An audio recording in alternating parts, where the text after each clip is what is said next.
तो welcome to physics class. तो आज का जो हमारा टॉपिक है वो है लॉन्ग आंसर क्वेश्चन हमें तैयार करना है टाइम डिपेंडेंट श्रोडिंगर इक्वेशन पर, राइट। उसका हमें डेरिवेशन करना है। ये जो है सेक्शन बी है, सेक्शन सी में आएगा 10 मार्क्स में, राइट। तो आपको ये अपनी फिजिक्स की कॉपी में नोट करना है, लेकिन आप इसको समझते चलिए, राइट। तो आप हेडिंग डाल लीजिए टाइम डिपेंडेंट श्रोडिंगर इक्वेशन। मुझे उम्मीद है कि आप सबको ये क्लियरली अपने मोबाइल फोन पे विजिबल हो रही है स्लाइड जो दिखाई जा रही है, राइट। तो आपको ये सारा नोट करना है, राइट। तो हम जानते हैं कि हमने पहले भी पढ़ा है कल कि टाइम डिपेंडेंट श्रोडिंगर इक्वेशन कब लगती है। जब कोई वेव पैकेट किसी रीजन में ट्रेवल करता है without any boundary condition, right. उसके ऊपर कोई भी बाउंड्री कंडीशन नहीं लग रही है, तो उसकी जो एनर्जी होती है वो पोजीशन और टाइम के साथ चेंज करती है। और वो वेव पैकेट भी जो है पोजीशन और टाइम के साथ अपनी स्ट्रेंथ को चेंज करता है। तो उसकी स्ट्रेंथ को रिप्रेजेंट करते हैं हम वेव फंक्शन से, साई आर टी से, जो कि पोजीशन और टाइम का फंक्शन होता है। और उसकी एनर्जी को हम रिप्रेजेंट करते हैं एनर्जी फंक्शन से, जो कि अगेन पोजीशन और टाइम का फंक्शन होता है and is represented by E R T. तो जो equation energy function E R T और wave function psi R T जो दोनों टाइम डिपेंडेंट हैं उनमें रिलेशनशिप बनाती है, उसको टाइम डिपेंडेंट श्रोडिंगर इक्वेशन कहते हैं। क्लियर। तो ये हमने फर्स्ट पैराग्राफ में वही लिखा हुआ है, when total energy E R T and associated wave function psi R T of A wave packet which is traveling with undefined boundary conditions is time dependent, then we make use of time dependent Schrodinger equation, right. Now मान लीजिए हमने इस wave packet पर एक potential लगाई है इस reason में, तो ये वेव पैकेट कैसा हो गया? Bound particle, right. मैंने कल आपको समझाया था कि जब भी पोटेंशियल लगाते हैं किसी पार्टिकल पर वो बाउंड पार्टिकल होता है, और जब वो विदाउट पोटेंशियल चलता है तो वो फ्री पार्टिकल होता है। तो ये नेक्स्ट लाइन में है कि let us consider a bound particle moving in a region with applied potential B. मान लीजिए ये पार्टिकल बाउंड है क्योंकि हमने इस पर पोटेंशियल बी लगाई हुई है। तो इस पार्टिकल की जो टोटल एनर्जी होगी वो इसके मोशन के कारण काइनेटिक एनर्जी, और जो आपने पोटेंशियल लगाई है उसके कारण पोटेंशियल एनर्जी का सम होगी, राइट।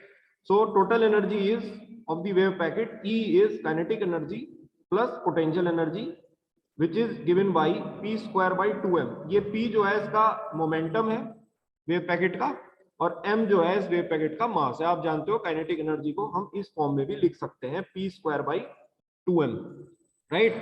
ये बेटे उससे आया है कि हाफ mv स्क्वायर जो है वो k होता है, समझ रहे हैं। तो आप जो है अगर m को दोनों तरफ मल्टीप्लाई करो तो वो बनेगा half M V square, M square V square is M K, तो M V is under root 2m K, ठीक है। Now M V is momentum, तो p is equal to under root 2m के।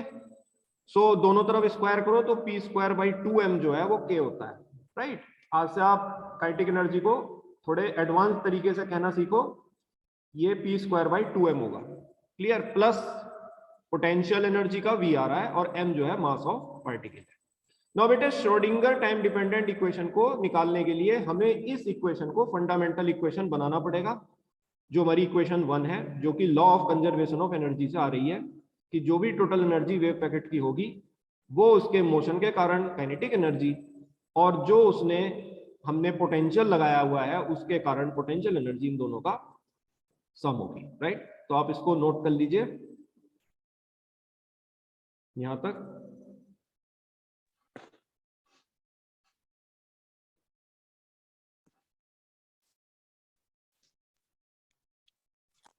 Now कोई भी wave है, ठीक है, चाहे वो मैकेनिकल वेव हो, चाहे वो डी ब्रॉगली वेव हो, चाहे वो इलेक्ट्रोमैग्नेटिक वेव हो, कोई भी वेव जब 3 डायमेंशनल स्पेस में चलती है तो उसके स्पेस कोऑर्डिनेट्स टाइम के साथ किस प्रकार से चेंज करते हैं उसको रिप्रेजेंट करती है ये इक्वेशन ऑफ वेव मोशन, जो कि स्लाइड के सबसे नीचे दिखाई गई है।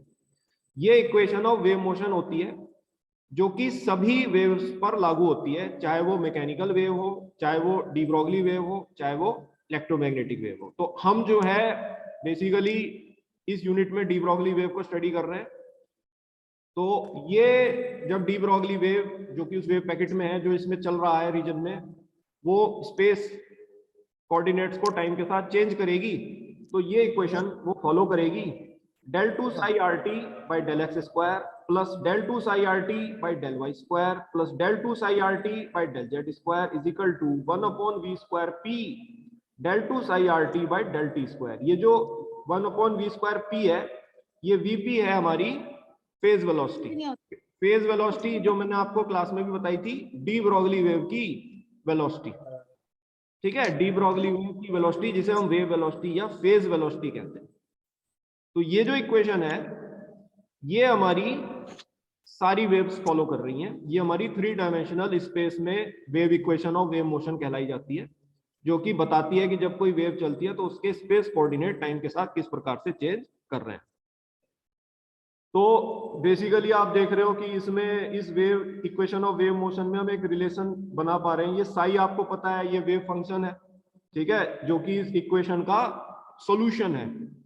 बेसिकली जैसे कोई इक्वेशन होती है, उस इक्वेशन का एक सॉल्यूशन होता है। वो सॉल्यूशन क्या होता है? जो उसमें वेरिएबल है, ठीक है, जो उसमें वेरिएबल है उसकी वैल्यू उस इक्वेशन का सॉल्यूशन होता है। तो बेटे ये डिफरेंशियल इक्वेशन है मैथ्स की, सेकंड ऑर्डर डेरिवेटिव है इसका।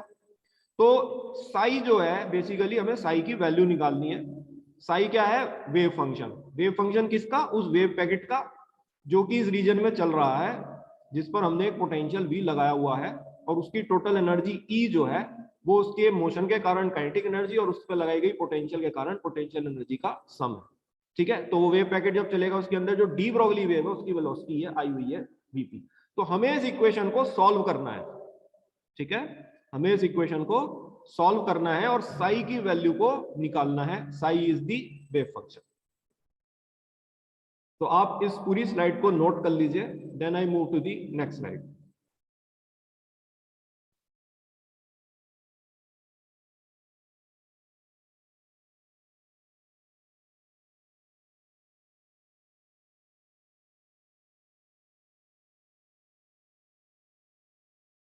हाँ बताइए, क्या कहना चाह रहे हैं आप?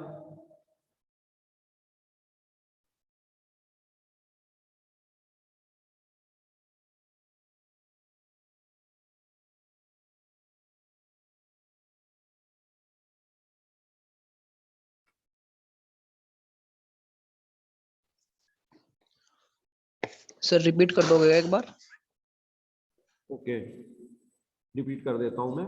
देखिए, टाइम डिपेंडेंट श्रोडिंगर इक्वेशन मैंने आपको पहले भी बताई थी कि वो हमारी तब लगती है जब कोई वेव पैकेट ऐसे रीजन में चलता है जिसमें बाउंड्री कंडीशन डिफाइंड नहीं होती है, वो ट्रेवल करता जा रहा है। तो जब कोई वेव पैकेट एक रीजन में चलता है जिसमें बाउंड्री कंडीशन डिफाइंड नहीं है, तो उसकी एनर्जी पोजीशन और टाइम कोऑर्डिनेट्स के साथ चेंज करती है। उस वेव पैकेट की जो स्ट्रेंथ होती है वो भी पोजीशन और टाइम कोऑर्डिनेट के साथ चेंज करती है।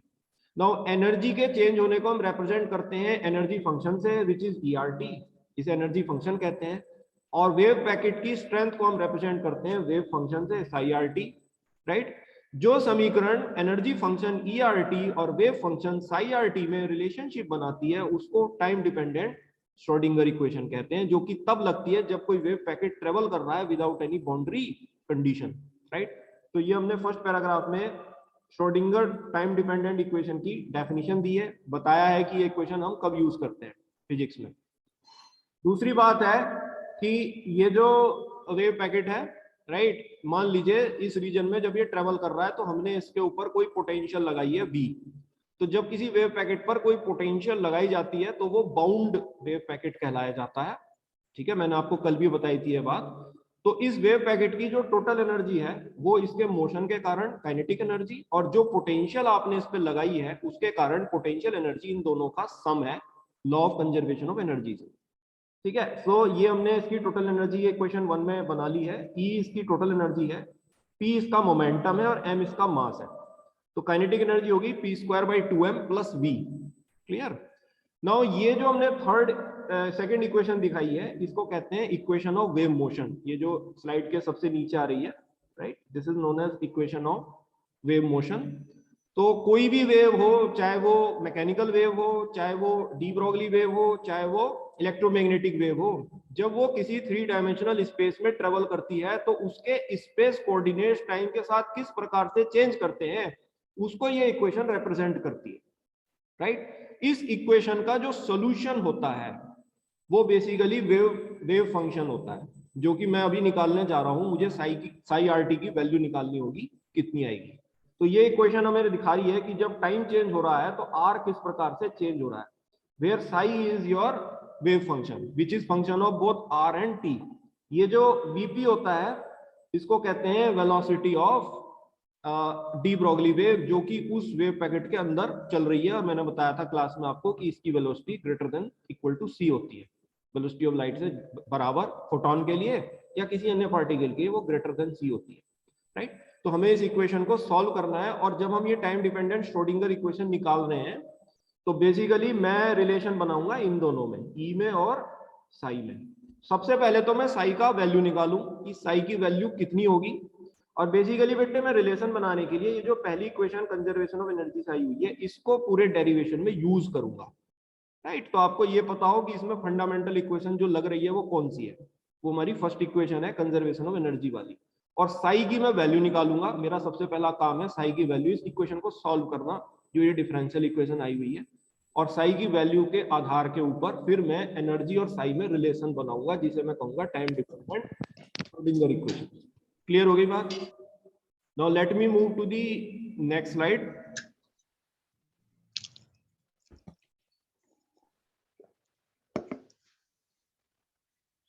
Now I can write this equation in this form also. जैसे आप ऊपर देख रहे हैं ये इक्वेशन लिखी जा सकती है del two psi is equal to 1/v square P del two psi by del T square. ये बेटे लाप्लेसियन ऑपरेटर है, ये मैंने आपको सेकंड यूनिट में भी बताई थी बात। ये जो ये आ रहा है ना, सॉरी, ये जो चीज आ रही है del two by del x square plus del two by del Y square plus del two by del Z square, इसको लाप्लेसियन ऑपरेटर कहते हैं। ये डेल डॉट डेल होता है। डिफरेंशियल ऑपरेटर मैंने आपको क्लास में समझाया था, याद आ रहा होगा आपको, i cap del by del x plus j cap del by del y plus k cap del by del z. तो जब डेल डॉट डेल करोगे, डॉट प्रोडक्ट निकालोगे, तो आपको सेकंड डेरिवेटिव फॉर्म में मिलेगा del two by del x square plus del two y by del Y square plus del two by del Z square. उसे मैंने बताया था ये सेकंड इक्वेशन कैसे बनी?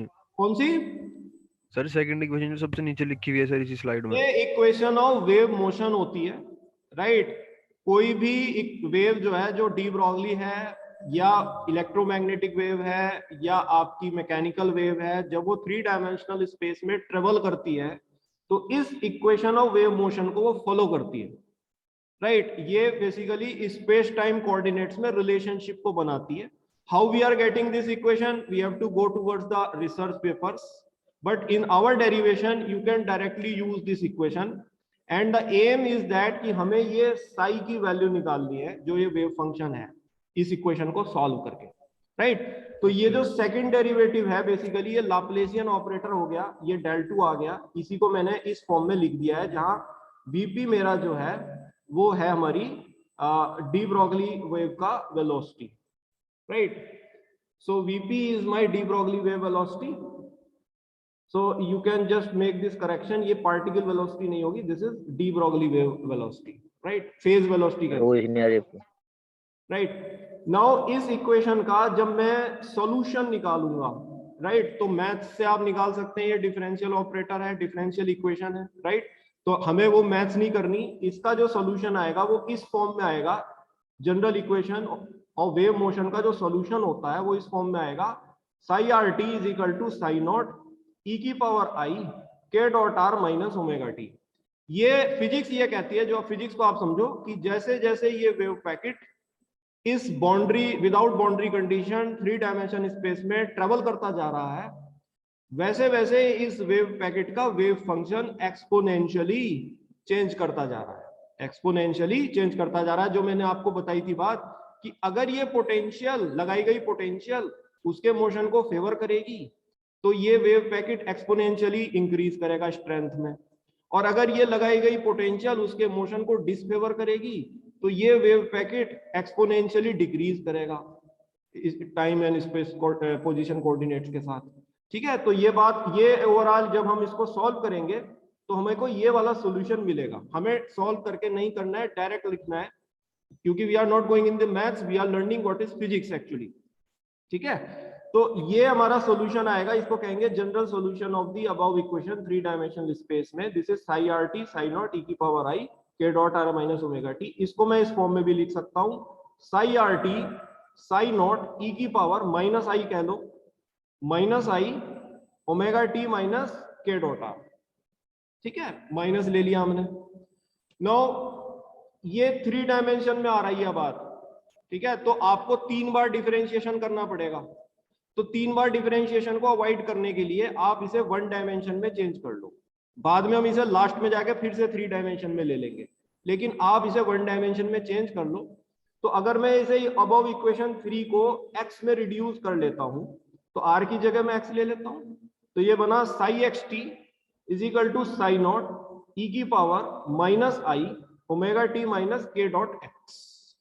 ठीक, ये r की जगह हमारा x आ गया। सो अब देखिए ये इक्वेशन आई हुई है। अब मैं आपको टारगेट बताता हूं, बेसिकली हमारा टारगेट क्या है। हमारा टारगेट है साई और ई में रिलेशनशिप बनाना, वेव फंक्शन और एनर्जी फंक्शन में रिलेशनशिप बनाना। नाउ जो मेरी फर्स्ट इक्वेशन आई हुई है, जो आपने पिछले पेज पे नोट कर ली होगी, वो मेरी टोटल एनर्जी की इक्वेशन है। ठीक है, जो कि हमारी काइनेटिक प्लस पोटेंशियल है, E is equal to P square by 2m plus v। तो E का रिलेशन P में आ रहा है, E और P में एक रिलेशन बन रहा है इक्वेशन 1 से। तो बेटे क्या करो, आप इस समीकरण को जो ये आ रही है इसको E और P के फॉर्म में लेके आओ, क्योंकि देखो साई तो तुम्हें दिखाई दे रहा है बट यहां कहीं भी तुम्हें एनर्जी दिखाई नहीं दे रही है, समझ रहे हो। और रिलेशन आप बनाने जा रहे हो एनर्जी फंक्शन और वेव फंक्शन में, तो ये जो पावर में चीज आ रही है omega t minus k dot x, इसको आप एनर्जी और मोमेंटम के टर्म में चेंज कर लो। ये आपका सबसे पहला टारगेट होना चाहिए, राइट। पावर वाली टर्म को आप एनर्जी और मोमेंटम में चेंज करेंगे। तो देखिए ये एंगुलर फ्रीक्वेंसी को मैं लीनियर फ्रीक्वेंसी में लिख सकता हूं, so I can write this as psi x t psi naught ई की power minus i 2 pi nu, omega जो है 2 पाई न्यू होता है, लीनियर फ्रीक्वेंसी है nu, 2 pi nu t minus 2 pi by lambda. मैंने आपको के बताया था, प्रोपोगेशन वेक्टर होता है 2 पाई बाई लैम्डा एक्स। ठीक है, 2 पाई को कॉमन ले लीजिए, ये बना psi x t psi naught ई की पावर माइनस आई 2 पाई। ठीक है, 2 पाई हमने बाहर ले लिया, new t minus x upon lambda. ठीक है, new t minus x upon lambda. Now ये एक वेव पैकेट है, वेव पैकेट की एनर्जी मैंने आपको बताई थी क्वांटम मैकेनिक्स में फ्रीक्वेंसी के प्रोपोर्शनल होती है, तो E बराबर एच न्यू होता है, सो न्यू बराबर E अपॉन एच होगा। ठीक है, तो ये मैं ले आया अगले स्टेप में, psi x t psi naught ई की power minus i 2 pi E upon H T minus de Broglie wavelength लगाओ बेटे, लैम्डा एच अपॉन पी होगा। ठीक है, पी ऊपर चला गया, minus P x upon H. ये आपने रीजन दे रखा है क्योंकि ई एच न्यू के बराबर होता है और लैम्डा एच अपॉन पी होता है। क्लियर, तो मेरा ये देखो अब आ गया ई और अब आ गया पी, ये मुझे चाहिए था। क्यों? ताकि मैं इसे फर्स्ट इक्वेशन में रख सकूं, मोमेंटम भी और एनर्जी भी। कंजर्वेशन ऑफ एनर्जी से मैंने वो फर्स्ट इक्वेशन बना रखी है। साई देखो मुझे यहां दिखाई दे रहा है, एनर्जी मुझे यहां दिखाई देगी, एनर्जी फंक्शन, मोमेंटम मुझे यहां पर दिखाई दे रहा है, राइट। अब जो है मैं h को कॉमन ले लेता हूं, so I become psi x t psi naught ई की power minus i 2 pi by H E T minus P X. इसे ले लीजिए इक्वेशन 4। क्लियर, तो हमें सबसे पहला काम ये करना है कि हमें ये जो सॉल्यूशन आ रहा है ये बेटे उस इक्वेशन ऑफ वेव मोशन का सॉल्यूशन है। ठीक, अगर आप मैथ से इसको सेकंड डेरिवेटिव इक्वेशन को सॉल्व करोगे तो आपको ये फॉर्म का सॉल्यूशन मिलेगा, वो मुझे नहीं करना। मुझे तो फिजिक्स बतानी है कि ये सॉल्यूशन आपसे क्या कहना चाहता है, जो मैंने आपको ऑलरेडी पिछले लेक्चर में या उससे पिछले लेक्चर में बताया था कि अगर कोई वेव पैकेट किसी रीजन में ट्रेवल कर रहा है विदाउट एनी बाउंड्री कंडीशन, तो उसकी एनर्जी पोजीशन और टाइम के साथ एक्सपोनेंशियली इंक्रीज या डिक्रीज कर सकती है depending on the nature of the applied potential in that region. ये आपको मैंने कल भी बताई थी बात कि अप्लाइड पोटेंशियल उसके मोशन को फेवर कर रहा है या उसके मोशन को डिसफेवर कर रहा है, उसकी एनर्जी पर उसका हश्र जो है वो एक्सपोनेंशियल इंक्रीज या डिक्रीज का होगा। क्लियर? तो ये फिजिक्स से हम बात ला रहे हैं। अब केवल हमें इसमें क्या करना है कि हमें इसको ई और पी के फॉर्म में चेंज करना है ताकि मैं इक्वेशन 1 को यूज कर सकूं। तो इसलिए मैंने ये जो ओमेगा वाला और के वाला टर्म था, इसको ओमेगा को लाया मैं लीनियर फ्रीक्वेंसी में, ये लीनियर फ्रीक्वेंसी में ले आया मैं इसे, और के को ले आया मैं लैम्डा में।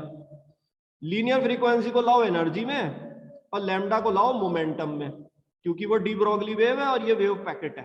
क्लियर हो रही है बात? तो ये मुझे फाइनल इक्वेशन 4 मिल गई। अब मुझे इक्वेशन 4 को डिफरेंशिएट करना है टाइम के साथ। अब आप एक बात ये देखो बेटे, मुझे E बराबर समथिंग चाहिए, E बराबर कुछ चाहिए, तभी तो मैं इसे इक्वेशन 1 में रखूंगा, और मुझे P बराबर भी कुछ चीज चाहिए, तभी तो मैं उसे भी इक्वेशन 1 में रखूंगा, और उस इक्वेशन 1 को थोड़ा सॉल्व करूंगा और टाइम डिपेंडेंट श्रोडिंगर इक्वेशन बन जाएगी जो कि साई और ई में रिलेशन निकालेगी। समझ में आ रही है बात? तो अब मुझे ये बात बताओ, E बराबर कोई चीज में कैसे लाऊं जब E पावर में चढ़ा हुआ है और P भी पावर में चढ़ा हुआ है? दोनों, ये बात आपको दिखाई दे रही है, E भी पावर में है और P भी पावर में है, तो इसे मैं नीचे कैसे लाऊं? इसको नीचे लाने के लिए आप एक काम ये करो कि आप इसे टाइम के साथ डिफरेंशिएट करो।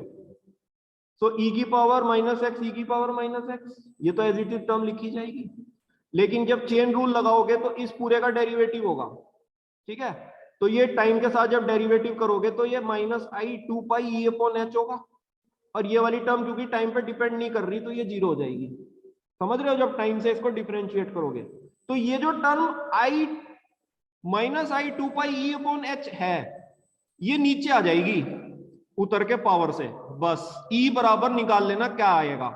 तो इसका मतलब E बराबर निकालने के लिए मुझे इसे एक बार टाइम से डिफरेंशिएट करना पड़ेगा, एक बार। क्लियर?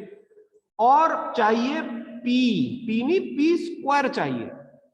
P स्क्वायर निकालने के लिए इसी टर्म को मुझे दो बार x से डिफरेंशिएट करना पड़ेगा, क्योंकि अगर मैं x से डिफरेंशिएट करता हूं तो फिर ये वाली टर्म जीरो हो जाएगी जो पहली वाली टर्म है E वाली, क्योंकि ये E जो है x पर डिपेंड नहीं कर रहा है।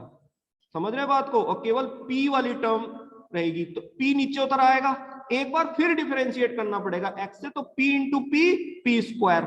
P स्क्वायर बराबर देख लो क्या आएगा, जो भी आएगा, मैंने कुछ नहीं, आपको भी नहीं रटना, आपको सिर्फ मैथमेटिक करनी है।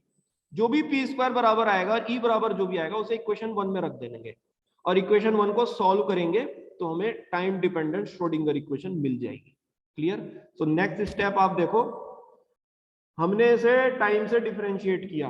उद्देश्य समझ में आया क्यों डिफरेंशिएट कर रहे हैं? ताकि E वाली टर्म को नीचे ले सकें, क्योंकि E मुझे चाहिए फर्स्ट इक्वेशन में रखने के लिए।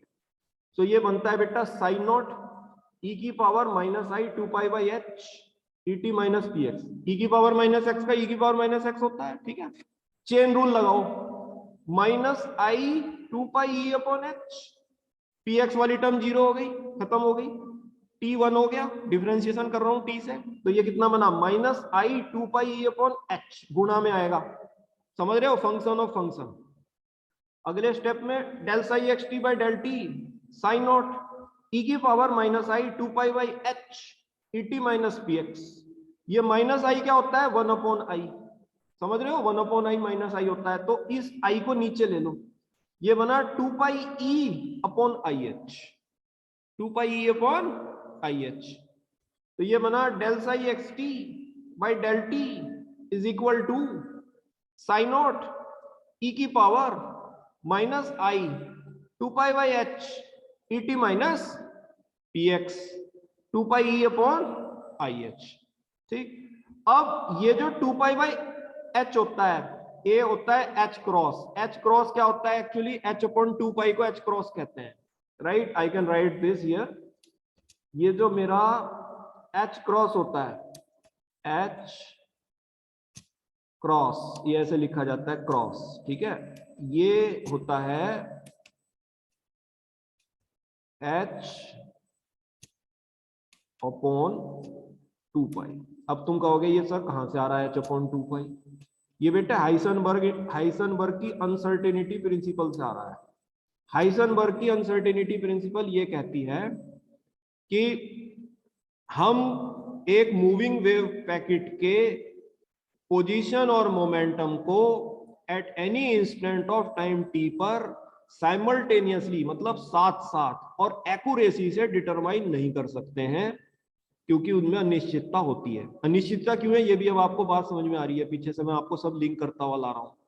ठीक है, वो ये कहता है कि अगर मैं इस पोजीशन की अनिश्चितता डेल्टा एक्स और इस मोमेंटम की अनिश्चितता डेल्टा पी इसका गुणा करूं तो वो एच क्रॉस के ऑर्डर की होती है।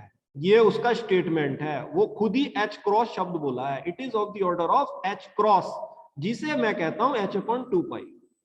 ठीक है, is of the order of H cross. तो ये एच क्रॉस एच अपॉन 2 पाई होता है, ये आप याद रखिएगा, ये हाइसेनबर्ग अनसर्टेनिटी प्रिंसिपल से आ रहा है। और याद रखिएगा कि टाइम डिपेंडेंट श्रोडिंगर इक्वेशन और इंडिपेंडेंट श्रोडिंगर इक्वेशन को हम एच क्रॉस के टर्म में लिखते हैं, एच में नहीं। क्लियर? तो ये बनता है del psi x T by del T. ये एच क्रॉस क्या है? H cross H upon 2 pi है, ये हाइसेनबर्ग अनसर्टेनिटी प्रिंसिपल से आया है। हाइसेनबर्ग अनसर्टेनिटी प्रिंसिपल कहती है कि किसी भी वेव पैकेट के पोजीशन और मोमेंटम को आप any instant of time T पर डेफिनेटली डिटरमाइन नहीं कर सकते हो। तो कुछ अनिश्चितता रहती है पोजीशन में, let that is delta x, कुछ अनिश्चितता रहती है मोमेंटम में, let that is delta P. Heisenberg कहता है कि ये अनिश्चितता का प्रोडक्ट मोमेंटम और पोजीशन का कम से कम एच क्रॉस होता है, ज्यादा से ज्यादा मुझे नहीं पता, उसने अपर लिमिट डिफाइन नहीं की है। तो ये greater than equal to H upon 2 pi, जिसे एच क्रॉस कहते हैं, राइट, ये इसका स्टेटमेंट है।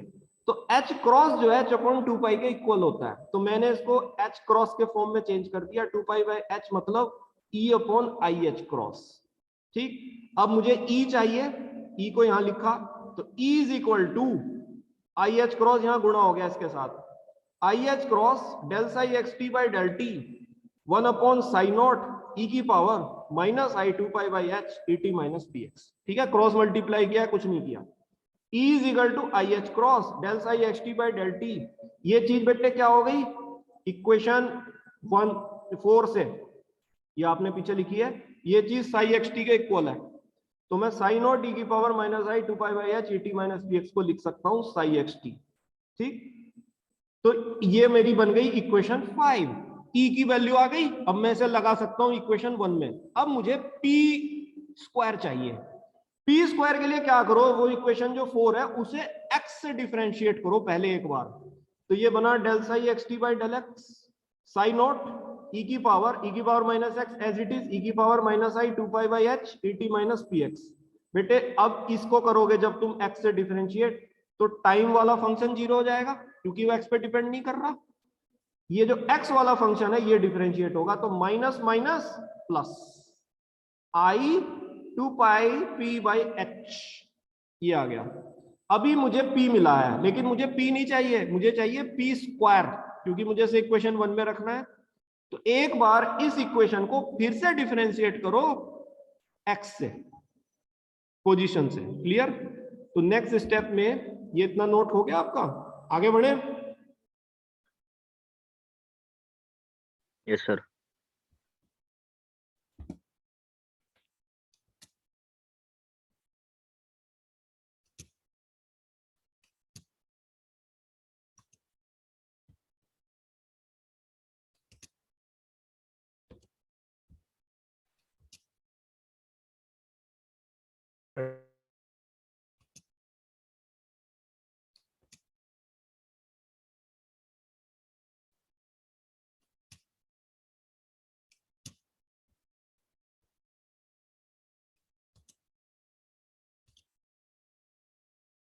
तो मैंने इसको इक्वेशन 4 को x से डिफरेंशिएट किया, ठीक है, एक बार फिर से। तो ये बेटे सेकंड डेरिवेटिव मिल गया मुझे LHS में, del two psi x T by del x square is equal to psi naught ई की power minus i 2 pi by h, ठीक है, E T minus P x. तो बेटे देखो e की पावर माइनस एक्स, तो e की पावर माइनस एक्स फिर से वही टर्म आ जाएगी।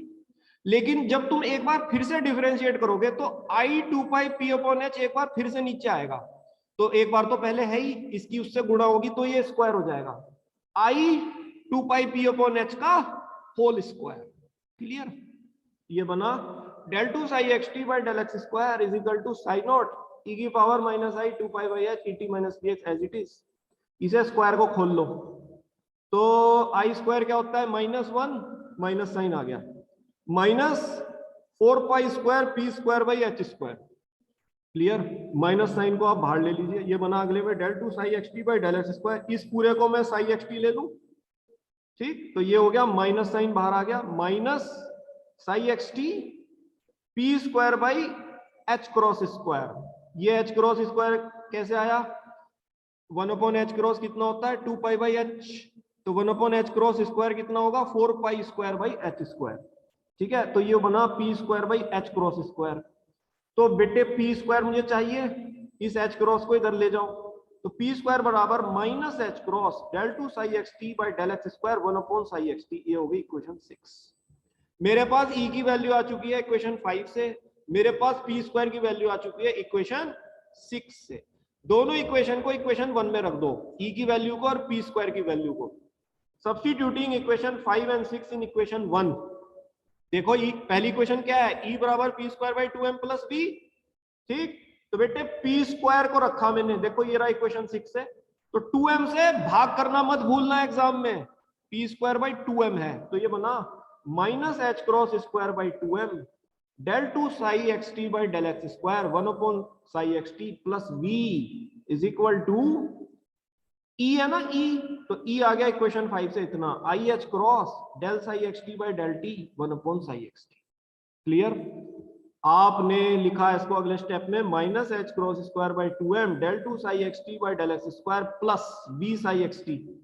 ठीक है, ये v के साथ गुणा हो जाएगा साई एक्स टी इधर आके, I H cross del psi x T by del T. Clear? ये मेरी 1 डायमेंशन श्रोडिंगर इक्वेशन आ गई है। अब मुझसे आप एक क्वेश्चन करोगे, सर ई दिखाई नहीं दे रहा, आपने कहा था ई और साई में रिलेशन है ना, ई कहां गया?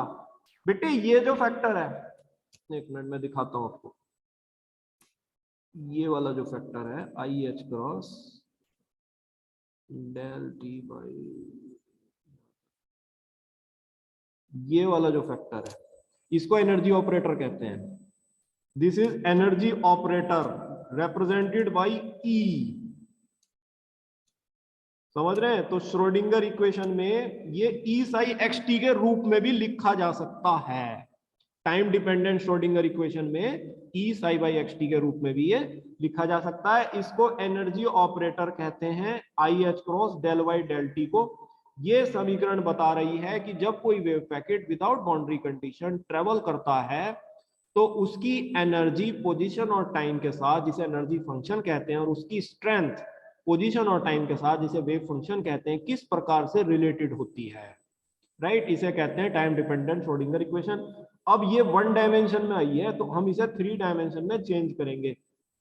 तो x को बेटे r करो, 3 में करना है तो ये बना minus H cross square by 2m del two psi R T by del x square plus del two psi R T by del Y square plus del two psi R T by del Z square plus B psi R T I H cross del psi R T by del T. जहां फिर हम इसको लाप्लेसियन के रूप में भी लिख सकते हैं, बना minus H cross square by 2m del two psi plus B psi is equal to I H cross del psi by del T. इसको कहते हैं time dependent Schrodinger equation in 3 dimension and this completes your derivation.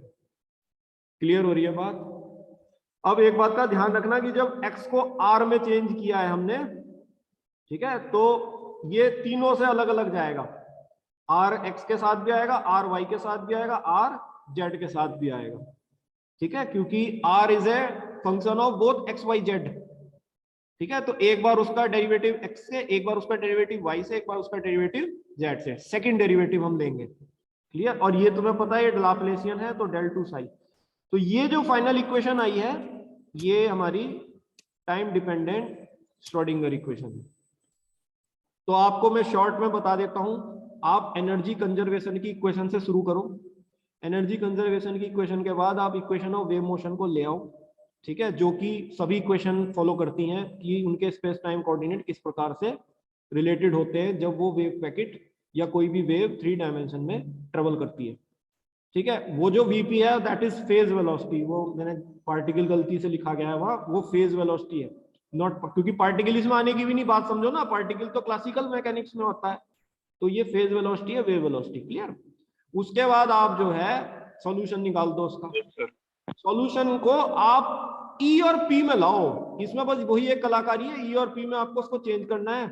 उसको लिए क्या करो, omega को बना दो लीनियर फ्रीक्वेंसी और के को बना दो लैम्डा, लैम्डा में को ले आओ पी में और लीनियर फ्रीक्वेंसी को ले आओ ई में। उसके बाद को निकालने के लिए उसको डिफरेंशिएट करो टाइम से, एक बार ई आ जाएगा। पी को निकालने के लिए उसे डिफरेंशिएट करो एक्स से 2 बार, पी स्क्वायर आ जाएगा। पी स्क्वायर और ई की वैल्यू को फर्स्ट इक्वेशन में रख दो, थोड़ा सा सॉल्व करो, टाइम डिपेंडेंट श्रोडिंगर इक्वेशन बन जाएगी और तुम्हारे को 10 नंबर मिल जाएंगे यूनिवर्सिटी के एग्जाम में। क्लियर हो गई बात? तो आज का मेरा यही था। अब मैं मंडे को टाइम इंडिपेंडेंट श्रोडिंगर इक्वेशन बताऊंगा, वो आपको पता है वो